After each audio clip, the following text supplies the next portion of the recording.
Abilities play a pivotal role in competitive Pokemon, and they can really make or break a Pokemon. In this video, we'll be discussing the top 5 best abilities in my opinion and in no particular order.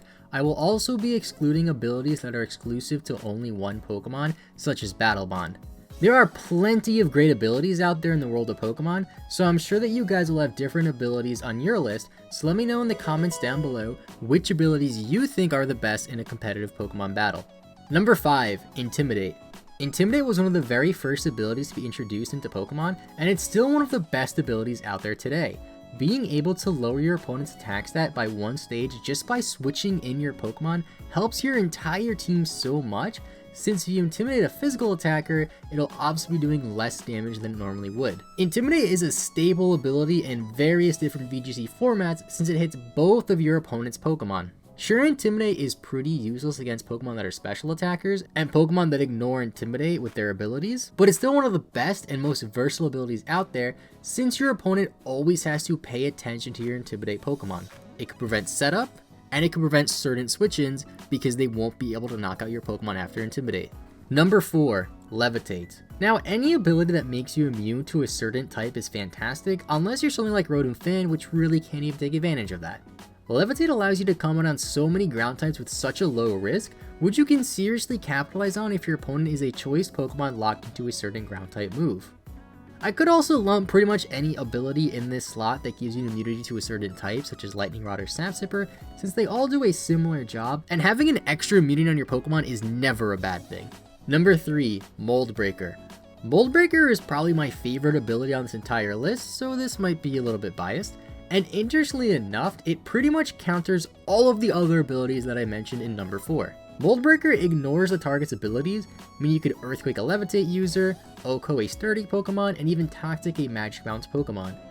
This ability has so many different uses depending on which Pokemon has it, and it really helps Pokemon like Haxorus Sweet Team so you can Earthquake many things that would normally take the hit due to Levitate or Sturdy. It's one of the best offensive abilities out there in my opinion, and it could be used defensively in some situations since, like I said earlier, you could run it with Toxic against a Magic Bounce Pokemon, which although isn't the most common, it is still an option. Number 2, Regenerator. Regenerator restores 1/3 of the user's health when they switch out, which is fantastic for defensive Pokemon and also great for offensive Pokemon since they can run Life Orb and heal off a lot of recoil by switching out, adding much less risk. Regenerator cores are fantastic alongside Pokemon with Volt Switch or U-Turn since you are constantly switching and thus constantly healing your Regenerator Pokemon.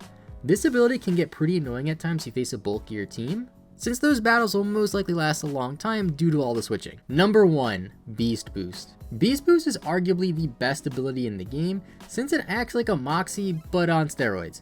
You can use this ability to boost any of your stats after you get a KO, which is not only great for sweeping but great for defensive Pokemon as well since you could use Beast Boost to raise your defense or special defense stat. One of my favorite ways to use this ability is to boost one of Celesteel's offensive stats, since you can set up your speed with the attack Autonomize and then sweep your opponent after a couple of Beast Boosts. You could even use Beast Boost on a Pokemon like Kartana to raise its speed once it gets a kill, if you mess around with the EVs and IVs in order to do so. There are plenty of different ways you could use this ability to devastate your opponent, and even though this list is in no particular order, I think you make a very good case for Beast Boost being in this number 1 spot if it were in a particular order. And those are the top 5 competitive abilities in my opinion. Make sure you guys leave a like and subscribe, it helps the channel out a ton, and check out my video on the top 5 worst abilities which will be linked in the description below and at the card at the end screen of this video. Thank you guys so much for watching, have a great rest of your day, let me know what you guys think the best abilities are in the comment section down below. I will see you guys next time, and bye bye.